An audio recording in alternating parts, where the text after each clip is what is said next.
तहव्वुर राणा से आज दूसरे दिन भी एनआईए अपने सवालों की फाइल खोलने वाली है। एक दिन पहले भी राणा ने जुबान खोली तो पाकिस्तान का सच सामने आ गया। अब हेडली से कनेक्शन और 231 कॉल्स को लेकर सच सामने आ रहा है। हमले से पहले जब हेडली आया तो राणा से लगातार फोन से वो संपर्क में था। आपको बता दें कि आज दूसरा दिन है, कई सारे सवालों को पूछा जाना है। हालांकि अपनी हेल्थ को लेकर और ज्यादा बीमारियों को लेकर वो बहुत ज्यादा सवालों के जवाब नहीं दे रहा है। जो तमाम जानकारियां मिल रही हैं वो ये कि वो पूछताछ में बहुत सहयोग नहीं कर रहा है। लेकिन आपको ये भी बता दें कि बहुत सारी चीजें तहव्वुर राणा से बातचीत में निकलकर सामने आने वाली हैं। एक बार फिर से इंटरनेशनल फोरम पर पाकिस्तान बेनकाब होने वाला है और ये बहुत बड़ी जीत भारत की मानी जा रही है, जिस तरीके से तहव्वुर राणा को प्रत्यर्पित करवाया गया है।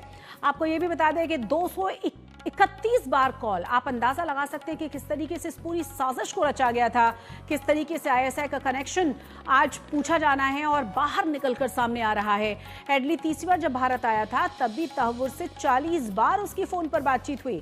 औपचारिक बातचीत नहीं थी। आपको यह भी बता दें कि चौथी बार जब आया है हेडली भारत रेकी करने के लिए तब बातचीत औपचारिक नहीं है। लेकिन पांचवी बार जब वो आया भारत तब भी 37 से ज्यादा बार उसकी बात हुई है।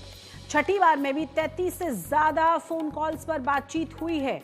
और इसके अलावा आपको ये भी बता दें कि 7वीं बार जब हेडली ने भारत विजिट किया रेकी के लिए तो औपचारिक बात नहीं हुई तहव्वुर की। 8वीं बार में 66 से ज्यादा बार कॉल्स किए गए हैं। तो आप अंदाजा लगा सकते हैं कि एक दूसरे के साथ किस तरीके से संपर्क में थे, किस तरीके से साजिशों को रचा जा रहा था और किस तरीके से मुंबई को दहलाने की प्लानिंग की जा रही थी। उन्हीं तमाम सवालों के जवाब आज एनआईए लेने की कोशिश करेगी तहव्वुर राणा से। हालांकि कल भी 3 घंटे की पूछताछ हुई है जिसमें कई चीजें निकल कर सामने आई हैं। लेकिन सूत्र ये भी कह रहे हैं कि बहुत ज्यादा सहयोग नहीं कर रहा है तहव्वुर राणा। इस वक्त की बड़ी और अहम खबर हम आपको बता रहे हैं। हापुड़ आगरा ले जाया जा सकता है तहव्वुर राणा। तार वहां से भी जुड़ रहे हैं, इसलिए जानकारी ये है कि एनआईए की टीम राणा को लेकर जा सकती है पड़ताल करने के लिए हापुड़ भी और आगरा भी। 13-21 नवंबर 2008 तक हापुड़ में रुका हुआ था आतंकी राणा। ये भी जानकारी मिली है। ज्यादा जानकारी के साथ हमारे संवाददाता जितेंद्र जुड़ गए हैं। जितेंद्र, और क्या जानकारी मिल रही है और हापुड़ और आगरा ले जाने के पीछे क्या वजह है?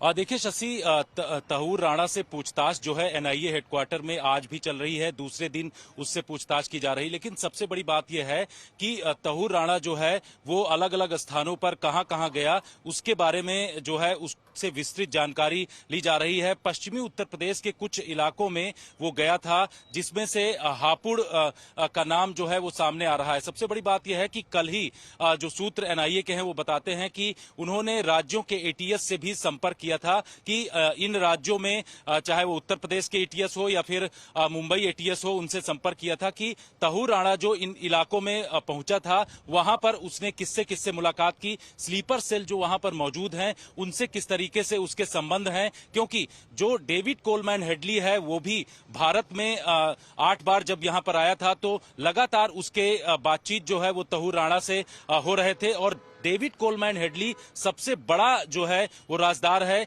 किस तरीके से उसकी बातचीत हो रही थी, 231 ऐसे कॉल्स हैं जो तहव्वुर राणा और डेविड कोलमैन हेडली के बीच में हुए हैं। इन तमाम चीजों को खंगाला जा रहा है एनआईए की तरफ से। एनआईए आज दूसरे दिन जब इससे पूछताछ करेगी तो उससे इस कॉल डिटेल्स के बारे में जानकारी हासिल करेगी। लेकिन सबसे बड़ी बात यह है कि कल जैसे ही 11:30 बजे के आसपास पूछताछ तहव्वुर राणा से शुरू किया गया तो उसके बाद उसने जो है ज्यादा बहुत जानकारी नहीं दी एनआईए को। एनआईए के अधिकारी जो कि 12 सदस्यों की एक टीम गठित की गई है वो पूछताछ उनसे कर रहे हैं, लेकिन उसकी तरफ से बहुत ज्यादा जानकारी नहीं दी गई। कोशिश ये की जा रही कि आज जब करीब 11 और 12 बजे के आसपास दोबारा से पूछताछ उससे किया जाएगा तो तमाम जानकारियां हासिल की जाएंगी। सूत्र बताते हैं कि एनआईए की टीम जो अलग अलग राज्यों की एटीएस है उससे संपर्क में है और डेविड कोलमैन हेडली को हापुड़ या फिर आगरा वहां पर ले जाया जा सकता है, क्योंकि उन इलाकों में उसने कई ऐसे स्लीपर सेल या जो लोकल्स हैं उनसे मुलाकात किया था।